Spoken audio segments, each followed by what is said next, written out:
Support for the Couples Council comes from Mercier Wellness and Consulting. Their purpose is to equip you with the right skills for a happy and healthy relationship. Services available in office or virtual. Schedule your consultations now. For more information, visit mercierwellness.com. Mercier Wellness and Consulting. Small steps, big changes. This podcast is not a substitute for therapy. Please consult a licensed professional for your mental health needs.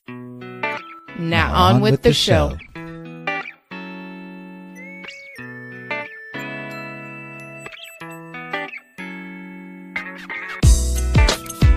Hello and welcome to the Couples Council. I'm Dr. Jameson Mercier, the Love Mender.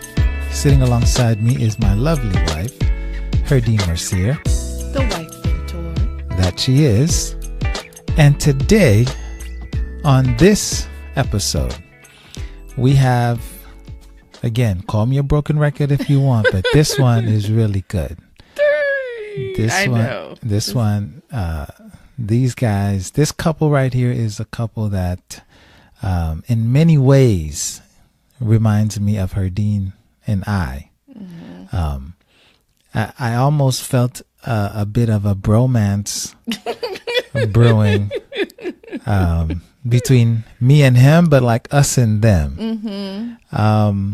We're talking about none other than Glen and Yvette Henry. Yeah. Now, you may know them as Glen and Yvette, but most of you will probably know them from their YouTube channel that's really booming now. Beleaf in Fatherhood. Mm-hmm. These guys are doing some great things around fatherhood, marriage, the realness about marriage, parenting. Yes, everything. You know, and what I loved about interviewing this couple is they remind us as a society that Black healthy families are out there. Yes. Particularly Black fathers as primary caregivers. So he took me way back, your stay-at-home days. To my stay-at-home days. So we're not even going to jibber-jabber too much, guys. We're just going to let you get into it. Get comfortable, pull your partner, pull your wife, pull your husband close, and share with a friend, because this one has a lot of great wisdom. Yeah. With the anticipation of the arrival of their second child and his lack of joy in being an employee, Glen and Yvette Henry decided that Glen would quit his job and become a stay-at-home dad. The main reason for this is that it would offset the cost of childcare. Over the course of his first year home with their two sons, Glen documented his days with the boys. In October of 2015, he launched his widely successful YouTube channel, Beleaf in Fatherhood, in which he tells honest stories about the ins and outs of being a dad. The channel's mission is to equip fathers, give hope to mothers, and inspire children. Since launching Beleaf in Fatherhood, the Henrys have added another chocolate baby to the family, and Yvette has left the classroom to become the stay-at-home parent while Glen continues growing the platform he created. The couple now operates as a team from their home as they work to build their brand. They have recently launched a podcast called How Married Are You? There you will find them having raw conversations about anything having to do with being married and parenting. Ladies and gentlemen, the Henrys. Welcome, guys. Welcome to the Couples Council. We are so honored today to have Glen and Yvette on the show. I'm just super excited that we're going to be able to have a candid conversation about love, Black love, marriage, everything that we hope that people will do to invest in their marriage through having a dialogue. And that's what we're doing today. Yeah. Now, you guys are especially special to my heart and hopefully to the listeners too, because having been a former stay-at-home dad myself. Yeah. It hurts. Yeah. So when I came across that, I said, all right, no, these people are my people. There's something special there. And so we'll get into some of that and have that be part of the conversation. You know what? We should open up with that, because that is the journey of how we came about this whole, what I call your empire that you're growing. The journey of this all started because you tell us, how did this start? Yeah. So I guess it started because we were trying to figure out how we were going to care for our second child. Who we didn't really have enough money, to basically for childcare. And so my wife came up with the idea that we should, I should be a stay-at-home dad, basically. And I was very against it. And then after a while, I was like, okay, let's do it. And I started making videos. Well, I was having a really hard time. I had both kids by myself, and I don't, being a stay-at-home dad, you can't just meet up and have like other stay-at-home dads hang out with you at the park. It's just, it's other women, you know what I mean? And it's really awkward and uncomfortable. And so when you do have yourself in that situation, you just kind of like, you're lonely. And I was just so lonely. And my wife really didn't understand what I was going through. And I was kind of just sitting there, and I would make these videos on Instagram to show my true life and how it is to be a stay-at-home dad. And people really were into it, more so than the music I was doing at the time. And then I realized that people really were into it. And so I started to do it a little bit more. Someone came up with the bright idea for me to have a YouTube channel. And I really wasn't into it until my wife asked me, the famous question that really changed my life, which is, where do you see yourself? Like, what's your 5-year goal? And I didn't really have a goal. I didn't really have a plan or direction. But when she asked me that question, it really made me kind of kick things into gear. And I started to ask myself, where do I see myself not only in 5 years, but 15 years? And I realized that I wasn't doing music in 15 years. I was actually encouraging people who weren't parents yet and telling people how great it is to be a father. Mm-hmm. The reason why I was doing that is because I needed proof at some point, that fatherhood was a great thing. And I realized as soon as I got the proof, then I wanted to be a dad. So I wanted to be proof for other people. Okay. Now let's just back up for a little bit, because that was a whole lot. Sorry. No, that's fine. You good. You said initially you were against the idea of being a stay-at-home dad. Yeah. Why was that? I didn't really see it as something that, I didn't know any other stay-at-home dads, and the other stay-at-home dads I've heard about were kind of these guys who lacked vision and almost like really weren't aspiring to do much. And I know that I had a calling on my life to speak or say something and get something done. But so a lot of the men who were stay-at-home dads that I knew, they weren't really like, I didn't want to be like them, basically, and it was hard to tell other people like, hey, yeah, man, what do you do? Well, I stay at home. It's kind of embarrassing, and so I didn't want to do it. That was the main reason.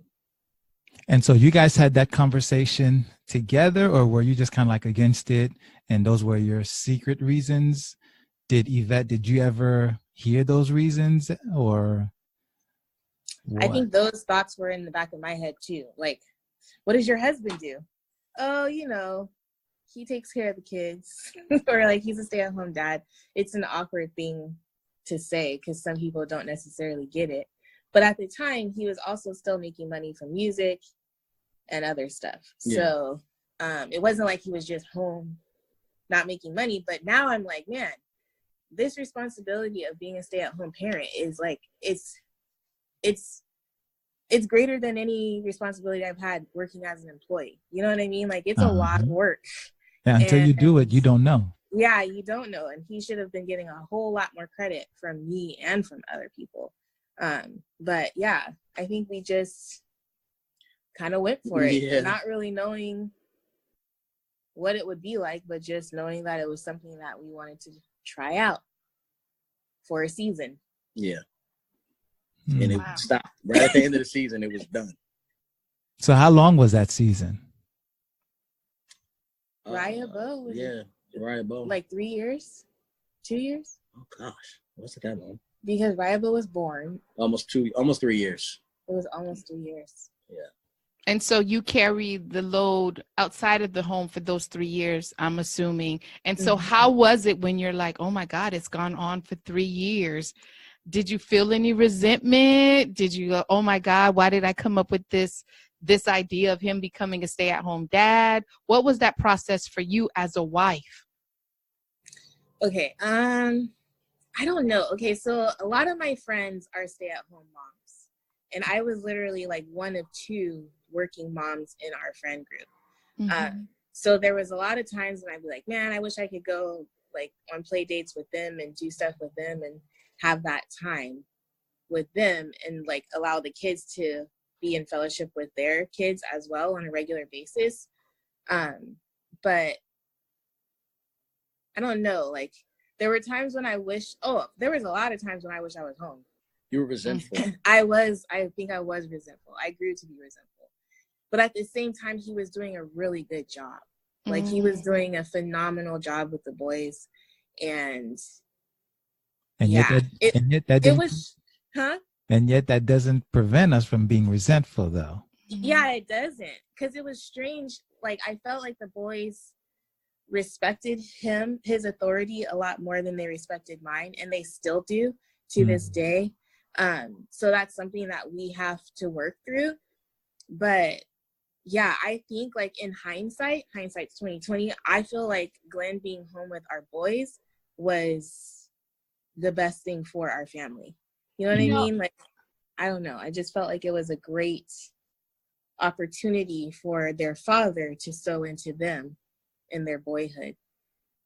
You know, I can relate to you as a wife, Yvette, because while Jameson was going through his PhD program, I literally was the financial provider because he was in this PhD program for 8 years. And for most of it, I was the main provider and I would get up and go to work. And this idea of feeling some type of resentment to the man that you really love, you make love to, he helped you create these kids. It became a point in my life where I was like, well, I was supposed to be a stay-at-home mom. When we were dating, this was not a part of the vision. And so, and seeing him take our daughter to class, and he was doing a really good job, but I can relate to that. For me, it was, I felt like my time with the kids, I can never get back those formidable, do you ever feel like you could just never get that time back? Don't break up no past hurts now. We gotta make it through the week. Actually, I don't feel that way. I don't think I missed out on. In fact, I think being a working mom made me more intentional with my time.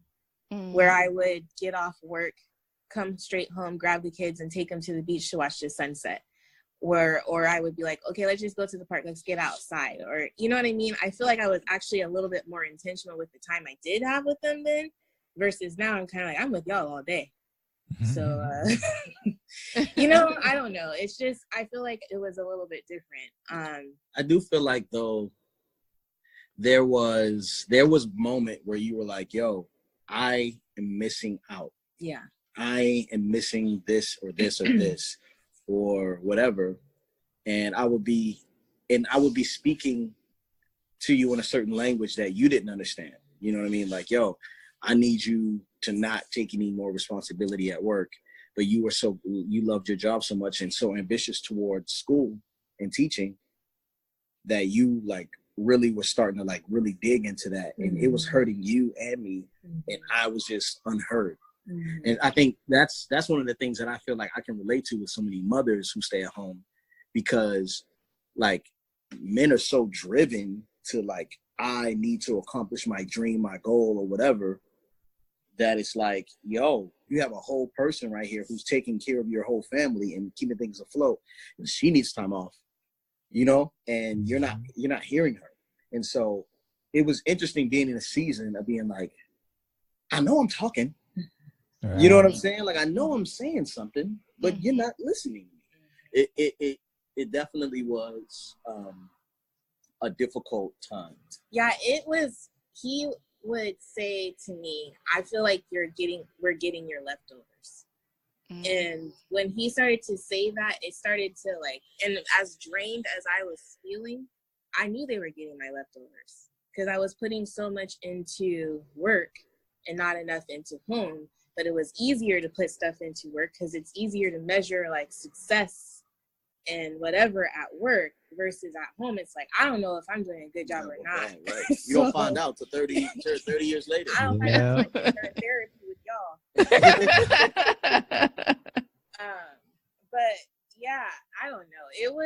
I definitely did grow resentful. And I even think there was also an element of pride where I was like, man, I could do a much better job than you as a stay-at-home parent. Oh. Like I would have those thoughts. I think I may have said it out loud a couple of times, but it was pretty bad. No, we understand because even we went through similar things. I think where you and I differ, Glenn, is that I journal a lot. And what I did was my research for my PhD became my experience. So I started to look into men who were stay-at-home dads, and specifically Black men who were stay-at-home dads, and what that was like. So in a sense, I was just really kind of like Yvette, digging deep in that because I just needed some answers. And Herdine, she couldn't give me those answers. She couldn't give me what I needed because she was going through her own stuff. You know, what did it do? I guess if we can speak specifically, if anything, to the marriage in this season, not so much with the parenting aspect, but the marriage. What did it do to it? Yes. Glenn was miserable. It put a real strain on our marriage. It just, I realized that I felt like the submissive helpmate side of the relationship. I felt like, if not to be all gender roly, but very wife-like, and I was in a lot of like I was in resentment. I was bitter. I was hurt. And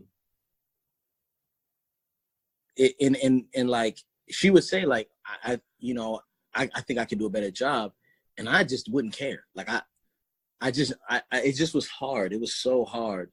But what birthed out of it was like, pain produces passion and creativity. And that's where like Beleaf and Fatherhood start to like really get its roots in that season of being like, I'm not going to be sitting here wiping baby butts for the rest of my life like this, because you don't see a light at the end of the tunnel. You just see like potty training. And when you have small kids, you're just potty training after potty training. And so you're like, yo, I'm always smelling poop, like all the time. Like that's all I smell.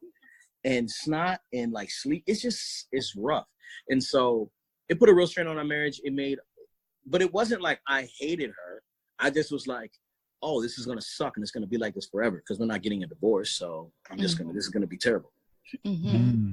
I think I was living in, I don't know. I feel like I was just blind to a lot of it because we've always operated well as a team. Like we're good partners. So things just always get done. We're good at the whole shoulder to shoulder, but the face-to-face part was just kind of like, we weren't doing well. And it was easier for me to ignore it than it was for me to address it, or it was easier for me to throw myself into work than it was for me to like pay attention to what's happening at home.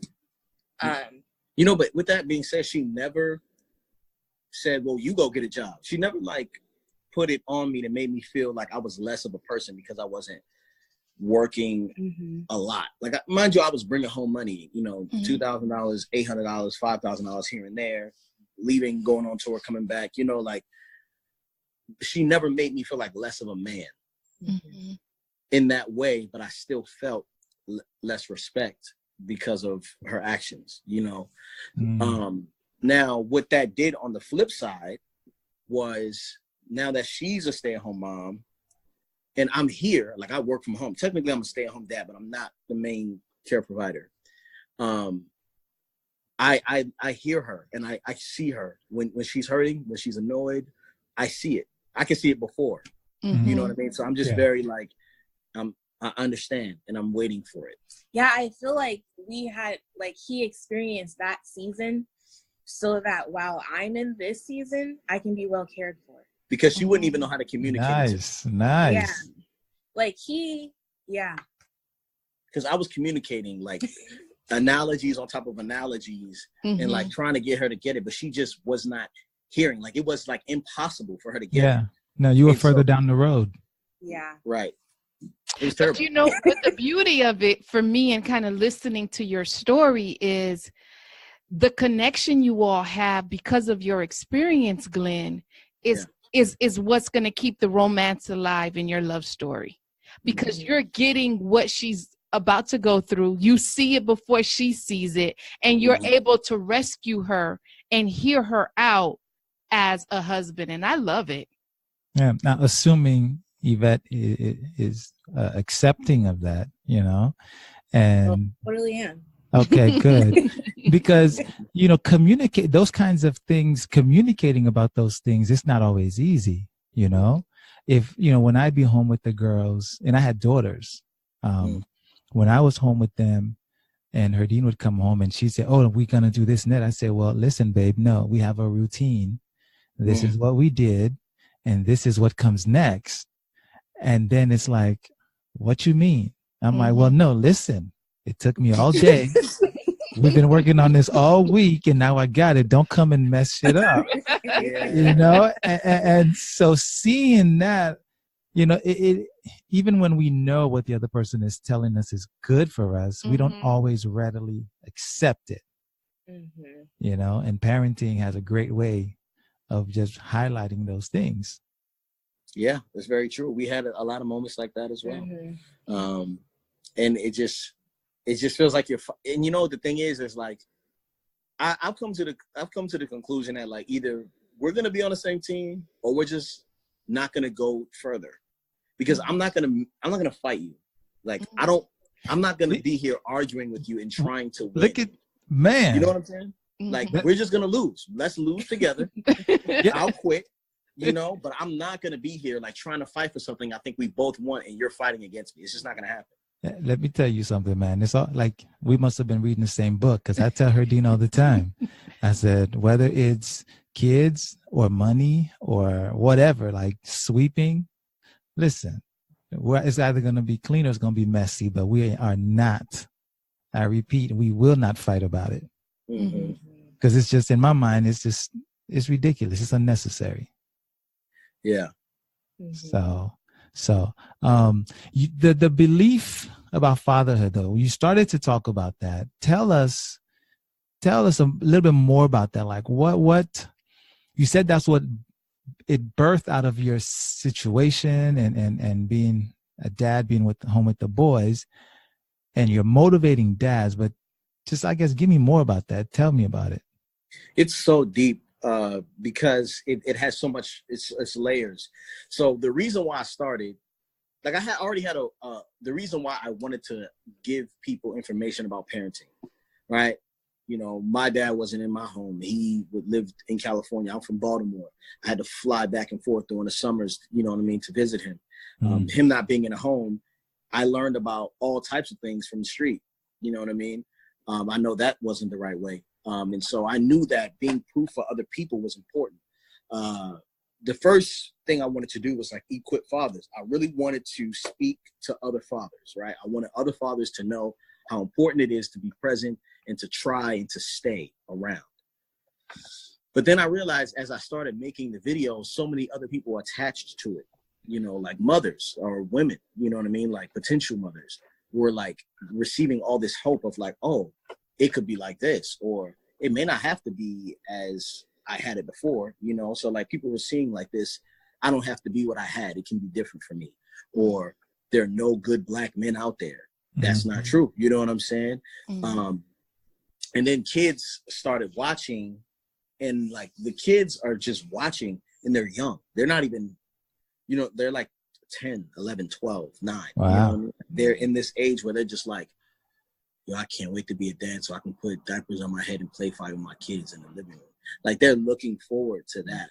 So it's all these different purposes. But then if you bring it into the, the Black aspect of it, I wanted to be, I didn't want to be like, oh, the Black dad. I wanted to be encouraging all fathers. But the Black community was like, nope, we need you, bro. We need You're you. right here. You're ours. Yeah. You're ours. So I said, okay, I can get with that. You know what I mean? And so that now my focus is toward being Black. You know what I mean? I put that more in my content because I know my audience wants to hear more about my Black experience. And even opposing side, white people want a window into Black culture. They want to know what we do. They want to know what we're like. And so this gives them a window in. Now, it's very sacrificial. It's very risky, to put our families on blast and expose our family to people like this. So there's a lot of like roots and deep and like depth to this. Like even like if you go from the spiritual aspect, which we are believers, Christians. And so we come from a place of like, the father is one of the worst relationships everyone has. Everyone, like most people have issues with their dad. Their mom, they're cool. You know what I mean? Mom, like, went hard for me. Da, da, da. Dads are like, yo, he's a scumbag. He did this. He didn't take me to Disney World and we could afford it. He was always working. Like, it's always something. You know what I mean? Right. And so I'm interested in the concept between the father, right, in the home and the father in heaven. You know what I'm saying? And so, like, what's the relationship between the father in heaven and us? And how, because I see a lot of parallels between the scriptures and the Bible to how I treat my kids and how they come to me. And even when they mess up, in grace and mercy and all this stuff, and I'm realizing all this going on, and I'm like, dang, man, there's so many different parallels here. So I don't journal, but I voice memo and make videos, of course. So I plan on writing more content that have to do with these different parallels. It's so deep. It's so much that like people attach to with Beleaf and Fatherhood. It's just hard to explain. No, and just a little that you say, I totally get it, because I almost, in some ways, didn't even have to go to church when I was raising my kids and they were small, because you don't really understand a lot of scripture until you're in a position where you have people that essentially you created and are totally dependent on you. Yeah.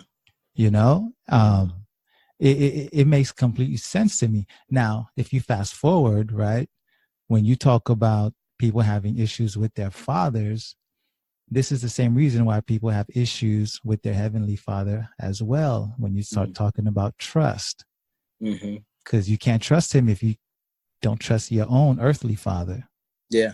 But that sounds like another show for another day, Yeah, for sure. But it is definite. I definitely get what you're saying. Beleaf in Fatherhood. Now, this is YouTube videos. This is Instagram. The YouTube. Give us all of that. Yeah, YouTube.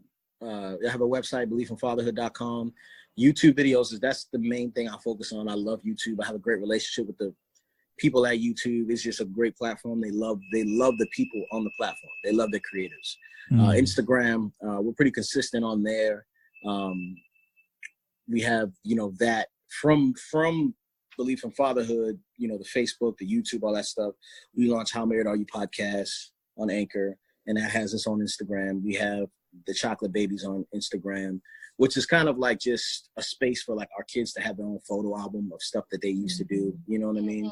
When they grow up, they can log in. You know what I mean?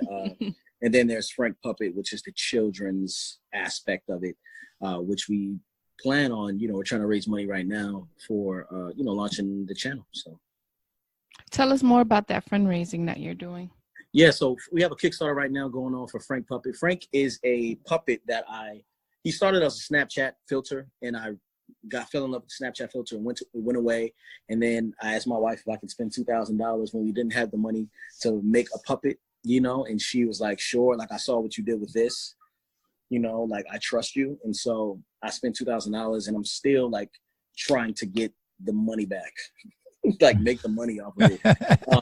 Not that it's like I owe us, but it's like I want to make sure that the $2,000 on investment turns into 50 to, you know, whatever. And so what we're trying to do is raise money to build a set, to hire animators and people to help me shoot this content. Basically, Frank is an old ice cream dude. He's an ice cream man, and he shows up on the block and teaches kids, has these like funny interactions and sing songs and raps and stuff like that, and teaches them about, you know, spelling, numbers, geography, science, all that stuff. And then he kind of just drives off. It's really nice. cute. Yeah. I love it. Nice. I know there's nothing like a supportive wife, and I commend you, Yvette. I know it's not easy. There's some days you are probably pulling your hair, but in the long run, I know it's going to be a benefit to your family and your family history and the legacy that you all are leaving. You will leave for your family for generations to come. And so I honor you as a wife. You're doing an amazing job. Thank you. You're doing an amazing job. And I know we spent some time talking about the whole, the dad and how this all became about, but I do want to do a little replay. How did you all meet? Where did this start? Where did your love story begin? I was in college, and I went to a college that had like 2% Black people. So I was a part of the Black Student Union on the campus, and we threw spoken word events. I think the first event we actually threw was Stomp the Greek, which was like a step show type event. And the president at the time, was she the president? I don't know. Someone at the time, we hired Glen to be the DJ for the event. So we met when I was in school, would DJ different events that the BSU put on. And eventually, like, we weren't really dating then or anything, but eventually I graduated from school, and my godbrother needed a DJ, and so for his wedding.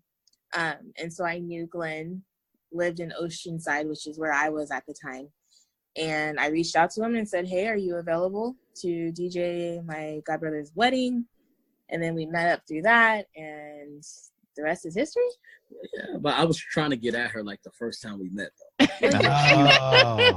But she didn't know. Oh, so the second time we met up, the second time we met, I was DJing for one of these events, and she was looking like amazing that night. And I was like, hey, like, you know, the game back then was, yo, so you on MySpace? Or, you know what I'm saying? And so she's like, nah, I'm not on MySpace. I'm on Facebook. And this is when you had to like be a college student to be on Facebook. A lot of people don't know that. Yeah. But I didn't finish college. You know what I'm saying? I never like registered. So I like had to go back and use like the college that I got, that I dropped out of, you know, to get registered on Facebook, and found her, connected to her, was trying to talk to her, but she wasn't feeling me. And so she was oblivious. Yeah, I just didn't know. When we eventually started dating, we were able to look back at this and read them, and I was like, oh my gosh, I missed every single Yeah, I was really trying, but she was not. At that time I was focused on school, no time for boys. I'm just kidding. I don't know. Yeah, she was really focused. She had never had a boyfriend before me, you know. I was the first dude she brought home, technically. And yeah, like, it was weird. Like, I would see her dad around. I didn't know her dad was her dad, but he worked with my dad. And so, like, I was working at the Men's Warehouse, and like, he'd come in to get fitted for a suit, and I'd like fit him, you know, and like, that was it. It was like weird, like little passions. Connections. And so, yeah. And then, like, and then so after we were hanging out with my godbrother, and they chose him as a DJ, he would like send me text messages and be like, hey, you want to come hang out with me and my friends? And he kept inviting me to hang out with him and his friends, but I didn't know him very well, so I didn't want to go hang out with him and his friends. But I was like, yo, I don't want to hang out with her alone, because I don't want to like hang out with her alone. Like, I was trying to like really be on some pureness type stuff. And I was like, I want to see what you're like in a group of people and see how you mesh with my community. And I wanted to see if I even liked him. Yeah. And so we went on a date.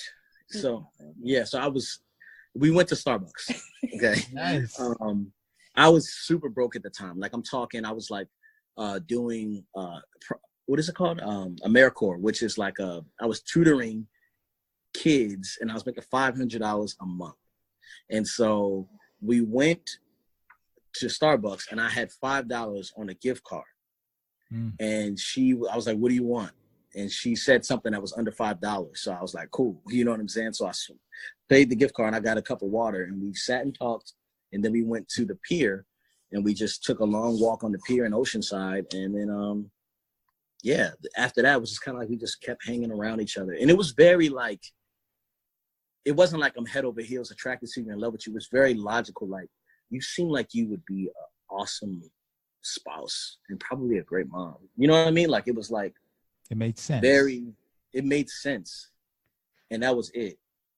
Right? Let me tell you something. There's nothing like no broke love. I'm sorry, college student, because till this day we've been on all types of restaurant. My favorite date with Jay is still our peanut butter and jelly sandwich. That's when I knew. I was like, he would be an amazing husband. It's the way he made the peanut butter and jelly sandwich, and he put it in the foil paper, and the conversation that came out of it. Like, I still remember us on USF campus.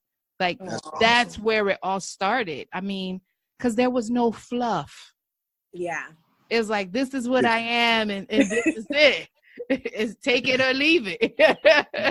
did he spit the game? Like, yeah, so I'm the peanut butter, you the jelly. We make something beautiful. We can feed the world, you and I. You know what I'm saying? Man, let me tell you. I don't even remember. All I know is I was like trying not to do like a messy sandwich. Okay, so you wanted to make sure you colored inside the lines. Oh man, so I was in the perfect jelly to peanut butter ratio and everything. Man. Did you cut the crust off? No. I don't waste no bread. Trust me, we was broke, man. We don't waste no bread. Amen. I respect it. Every calorie counts. Yes. And so this journey of, now that I'm going to go into what I call some rapid questions and we can discuss if need be, is one thing that you did when dating that you felt is beneficial to your marriage till this day? And why? I mean, trying to be as abstinence, not crossing that line. I think it was beneficial because it was a very sober relationship. And she was a virgin. Mm-hmm. I was hella sexually active in the past. Right? You was not. I was not, basically. I know. So what I feel like, I know that when you do involve that in the relationship, it can taint everything, you know, and it can make you like addicted to someone. And so there was no addiction. There was like, I want to be with you. If you don't want to be with me, that's cool. Like, I would always tell her, like, hey, if this doesn't work out, like, I'm okay. I'm going to be okay. Are you going to be okay? Because God got something better for me and you on the other side, if that's not the case. Mm-hmm. And so whose idea was it? It was a decision I made from from childhood. But it was something that I was like, I don't want to kiss you. I don't want to do anything close to it. But she was so curious. She was like, yo, like, I want to see what our chemistry's like. You know what I'm saying? And I'm like, who talks like that? You know what I'm saying? So, someone who watches a lot of romance. When soap operas will get you. Good. And so that paid off for you guys. Oh, definitely. Nice. Good. I think it helped them build that team that they were talking about early on, and understanding we're a team and this is what it is, and having that foundation was beneficial in the long run. Our next question is, what one word to describe your love story?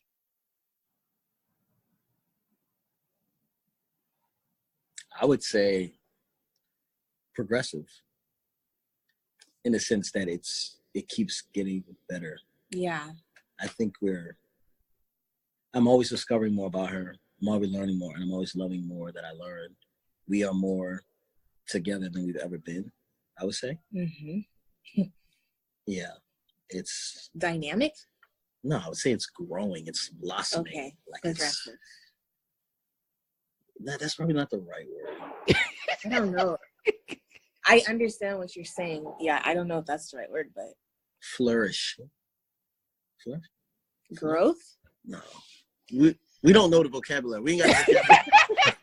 But it's one of them three all to combine. That's all right. That's the definition. I just don't know the word. That's all right. As long as you two understand each other. Yeah.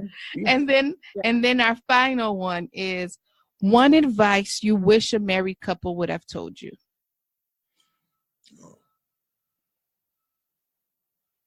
I feel like we were told some good stuff. Yeah, but I don't think we understood what we were told. Mm. You know, like, I don't know if we really got it. I think the biggest thing for a man to know. Ooh, I know. Go ahead. The biggest thing for a man to understand and know is how important it is to spend time with your wife before you have kids. That's what I was going to say. To date your wife. Yo, like, spend the money, go out of the country, go out of town, do something together, because you will never, ever, ever get that time back. Like, ever. And no one ever put that. That was something that I feel like could have been said more. I mean, I said it, but he didn't. But she, you know what I'm saying? Like, I wasn't listening to her in that way. I was like, yo, we have loans. We have this. I'm thinking about, like, I was just thinking on something different. And I should have just spent time with her, because, like, it's a worthy investment to spend money on doing things together that are fun. And you don't even necessarily have to always spend money, but just, you know, make sure you're really getting in that quality time. No, but traveling and doing adventurous things. Yeah. Because now when we travel, it's kind of like our hearts are still here. Yeah. Because we have to think about the kids. Yeah. It sucks. Sorry. Listen, I hear you, man. It's different. It's different. Yeah. It's different when it's just the two of y'all, and maybe y'all both work, maybe you don't, but y'all can buy a couple tickets or a couple bus tickets and eat some McDonald's for a weekend. That's cool. That's an experience, but you can't do that with kids. Yeah. Even when we took a trip to Jamaica or Mexico, wherever we go, we're always thinking, oh, the kids would have loved this. Yeah. You know, and so you're constantly thinking. Not me so much. No. Yeah, I am. As a mother, I am. Yeah. I mean, and we get there, and it's like, even when we have the kids, it's kind of like, why do we have so many children? Why do we have so many of them? Like, even when we walk across the street and you look back and you're trying to, you know, your kids are like, it's a lot of y'all. You are many. You know what I mean? And it's so, like, it's just hard to, like, wrangle them all together.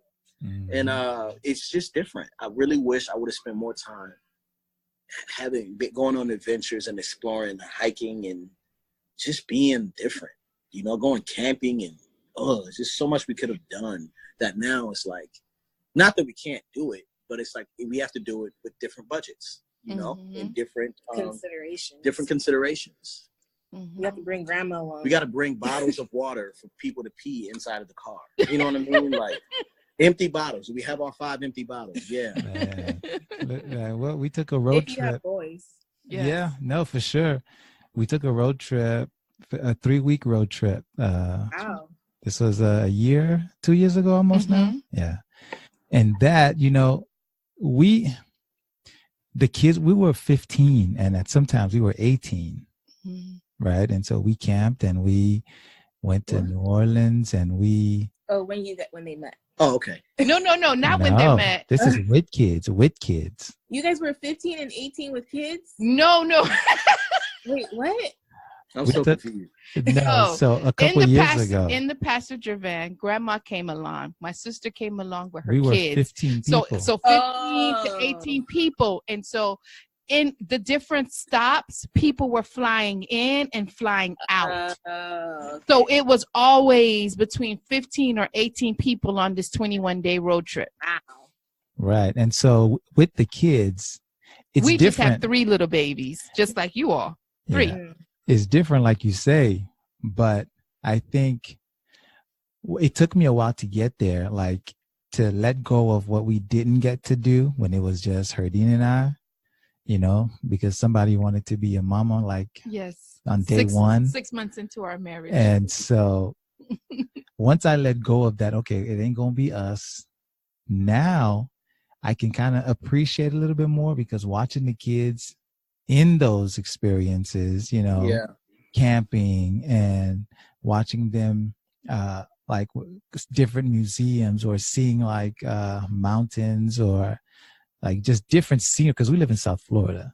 Just watching how the scenery changes, that is precious. Yeah. But we still and I just feel like, like being married, it's different when it's just her and I, and we're looking into each other's eyes talking.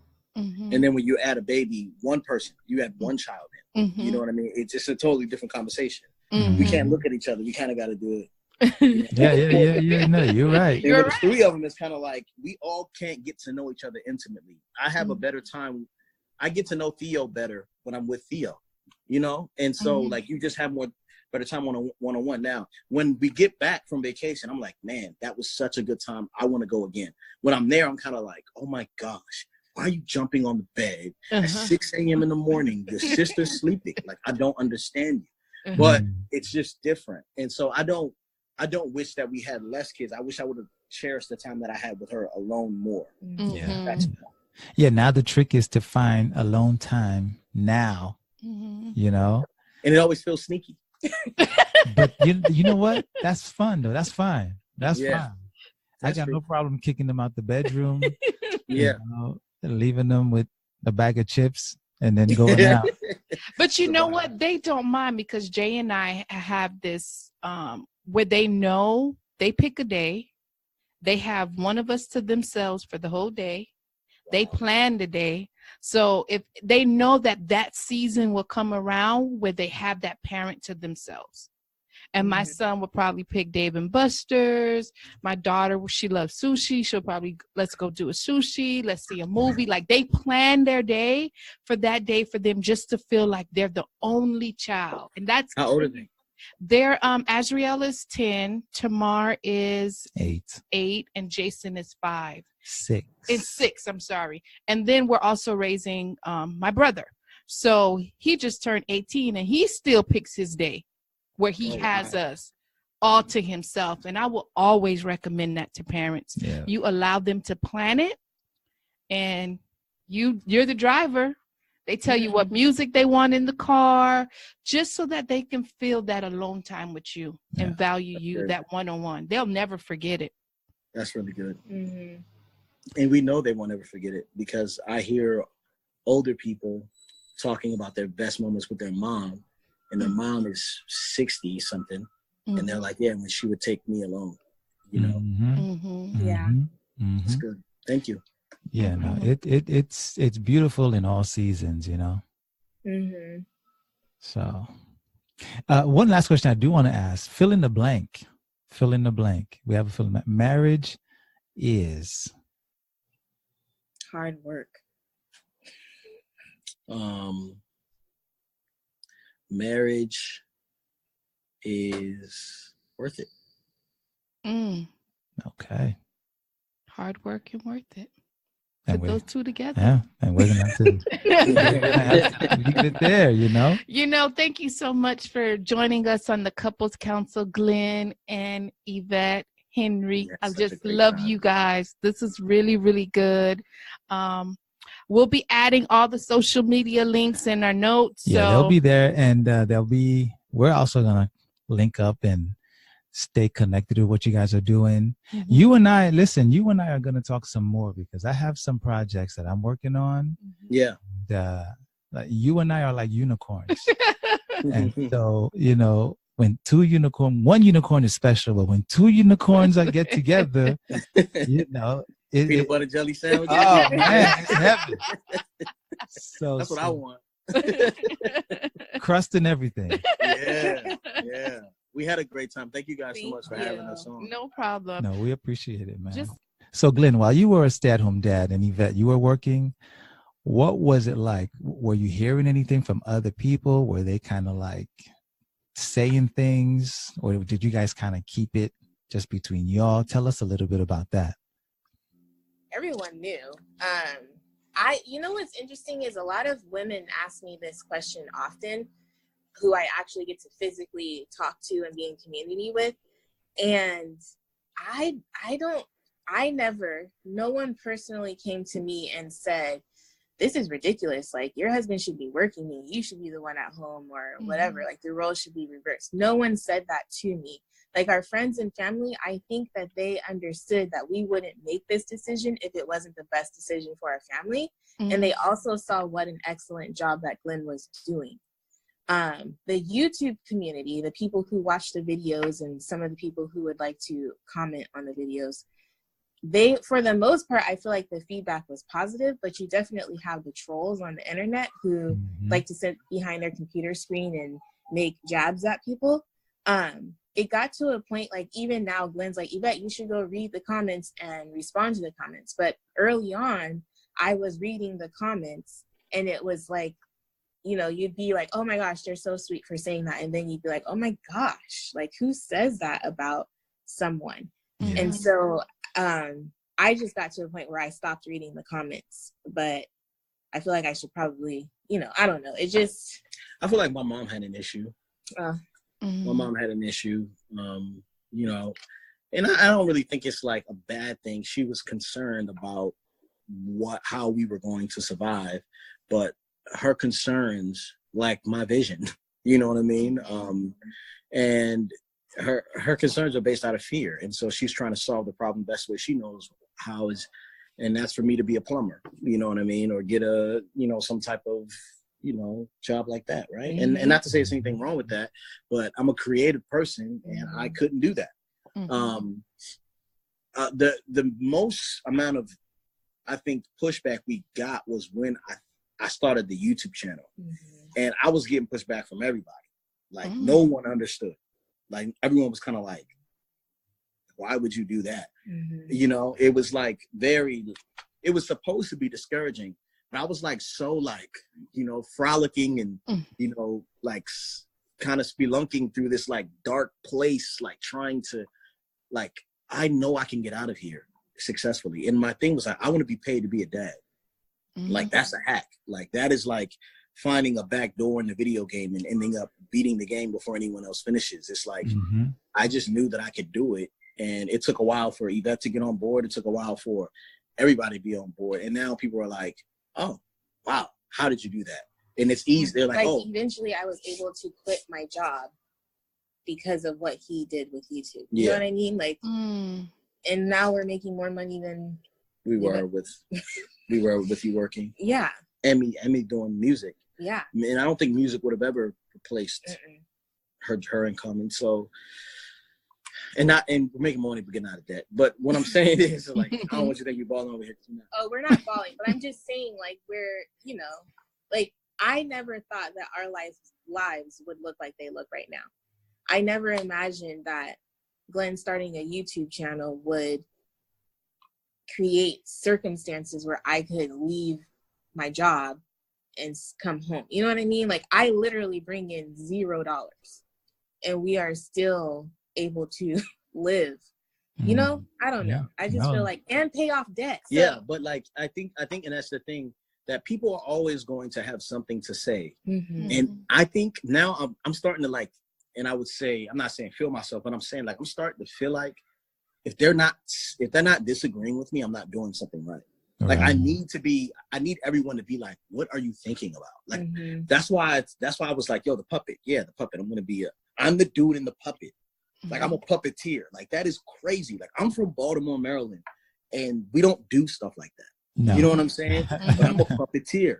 And so the weirder it gets, the better it gets. I think more people should also be trying to fight against whatever it is, whatever the norm is. And even in your marriage, like, try to be different. You know, it's okay. Like, our biggest goal this upcoming year, if we don't, you know, get a new place because this place is too small for us, is to buy an RV and hit the road. Can you say that again, please? Oh, Jesus. Yeah. He has headphones on. He's still gonna hear me. Yeah, like, I want. You all are really unicorns. Oh my God, so much in common. No, listen, I'm not a traveler like that, but I understand the importance of leaving and giving my family experience. She wants to travel. She wants to go places, and I want to go places comfortably. So that's why we need an RV. Man, listen, I'm already scoping out my truck. Okay. Make sure you get the right size, the right tow package. Oh, Lord. Listen, getting that man, camper. There you go, man. You got to make sure the weight, the ratio is right. Yep. So I get it, man. And those experiences, again, right? Those stay with you a lifetime. You know, and those who don't understand that, screw it. Yeah, they don't have to understand, but they will get it later. But my thing is, I just don't want people to get it too late, because that's what happens. You know, is that they feel like they have to follow what everyone else is doing, and then later on they get to, you know, think about the future, think about their legacy. But I'm like, yo, if I start thinking about my legacy right now, I could be setting up my children's children. Like, I'm like, you know, in 20 years, we're going to have to take care of our parents.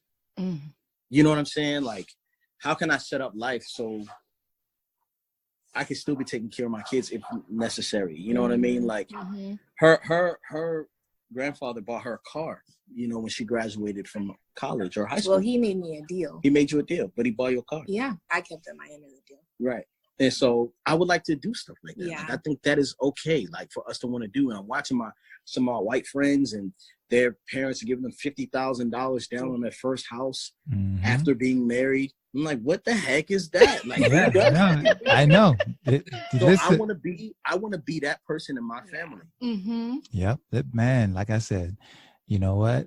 You and I need to rent a cabin somewhere. Tell us some ideas. Yeah, just go vibe, because, you know, and that's what a father is. That's what a husband is, right? Those ideas are the kind of ideas that you know, in our community, let's just say it, right? We need some of those. When I was a stay-at-home dad, I was looking for support, and I came across this group of stay-at-home fathers. It's the National At-Home Dad Convention. Yep. Right? Now, I was like, I can't find nothing else, so I'm going to join these guys. And when I showed up to that convention, it was in D.C., I was, I think, the only black dude there. Only black dude there. You know how I know that? I spoke at the conference last year in Portland. See, I didn't get to Portland. I was supposed to go to Portland, but it would have been me and you. See, you left me hanging. Oh man, why didn't you come to Florida? Why didn't Listen, I didn't know about them until then, but they invited me to Portland, and they brought me there to talk about how to talk about race with your kids. 100 white men and me, and one other black guy. Yeah. So y'all would have met in Portland. Listen, man. And this year he was a part of the committee planning it for Orlando. Oh, okay. Awesome. Yeah. Yeah. So we've been, and I'm telling you, our community, we need that. We got to develop that further. And that's just some of the stuff working in my head, man. You guys are a great team.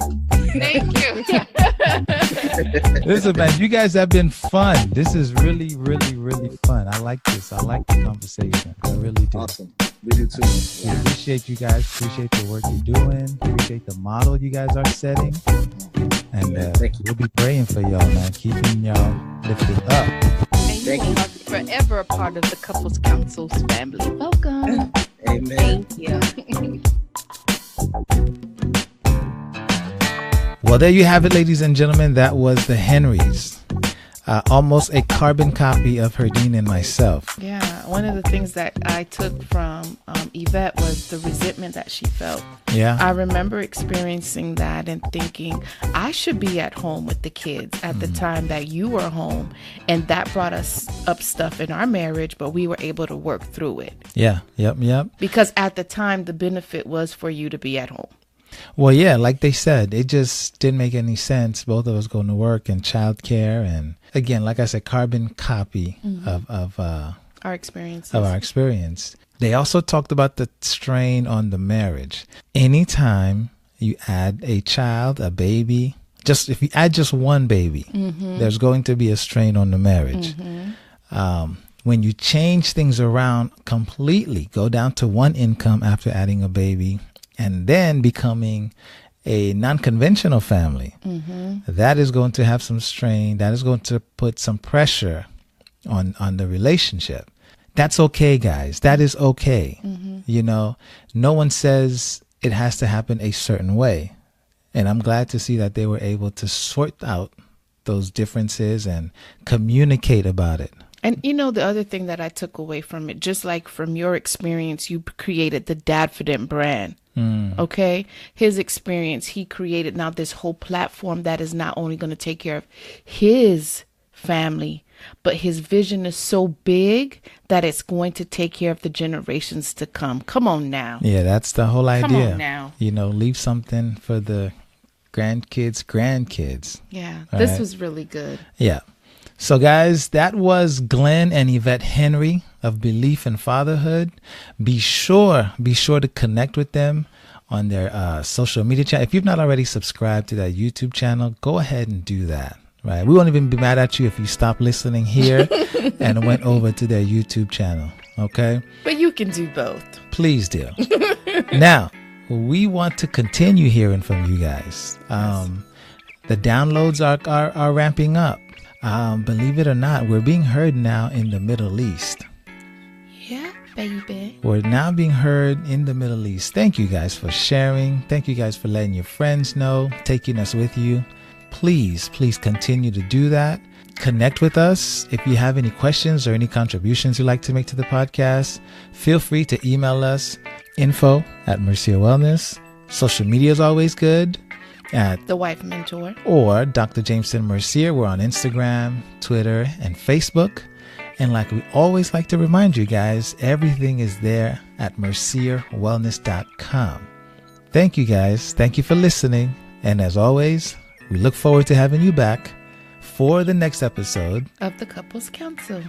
Hey everybody! Thank you for listening to our mom and dad. If you like them as much as we do, then click subscribe and leave a comment. But now they have to go because it's family time. So go practice what you heard, and we'll catch you on the next episode.